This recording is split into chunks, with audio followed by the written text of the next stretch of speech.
Matapos kang gulatin ni Damian Lillard ang kanyang pagbabalik ito nga sa kanyang former team na Portland Trail Blazers para sa kanyang panibagong kontrata na 3-year deal na nagkakalaga ng $42 million.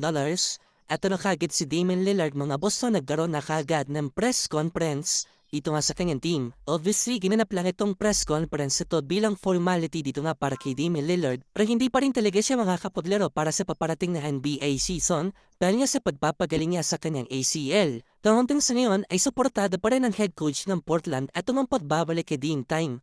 Ayon nga sa kanya mga boss no, hindi man makakapaglaro ito si Dame Time ngayong NBA season. Sa pagbabalik nga daw ni Dame Time ay much better nga daw siyang player. Sa pangalatan ni Billups at nga sa Damian Lillard na siya nga daw ang highest paid assistant coach dito nga sa NBA history. Auspusan man nagpapasalamat atong si Damian Lillard dito nga sa muling pagtanggap sa kanya ng Portland Trail Blazers. Kay Damian Lillard, it never felt right nga to if you're not being home. Pina rin palang ipinakita dito nga magiging jersey ni Damian Lillard para sa Portland. Ito nga ay number 0 pa rin. At pakinggan natin itong ilang mga sinabi ni Damian Lillard. The city of Portland and the Trail Blazers as an organization is just important to me.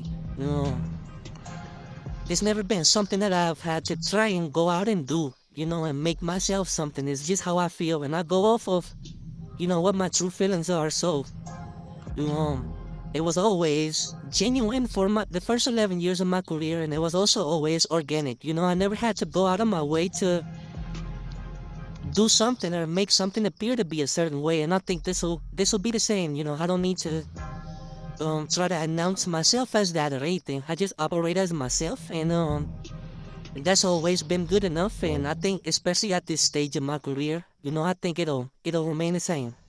Ay hindi lang yan ang malaking balita dahil kadabi ay inanisyo nga dyan ni Shams Serena ang pagbabalik dito nga ni Chris Paul dito nga sa Los Angeles Clippers. Sa report ay maraming teams nga doon ng pursue yung nga para kay CP3 pero mas pinili niya ang bumalik dito nga para sa LA para nga sa kanyang final and 21st NBA season. And kay Shams, gusto nga daw talaga magstay dito nga ni CP3 dito nga malapit sa kanyang pamilya dito nga sa LA. Malaking timbang to kung bakit niya napiling bumalik dito nga sa Los Angeles Clippers. Aside from that, eto nga daw Los Angeles Clippers ay kinakailangan niya doon ng another reserve guard. At perfect nga do itong si CP3. Tingin sa pagbabalik ng CP3 sa Los Angeles Clippers, ito na rin ang kanilang pagbabalik ng kanyang former teammate na si James Harden itong 2017 up to 2019. Nearly making an NBA Finals appearance in 2018. Ano nga boss, ano mo sasabi na dito nga sa muling pagbabalik ni Chris Paul dito nga para sa Los Angeles Clippers? Abang-abang talaga mga boss no, ang paparating na NBA season.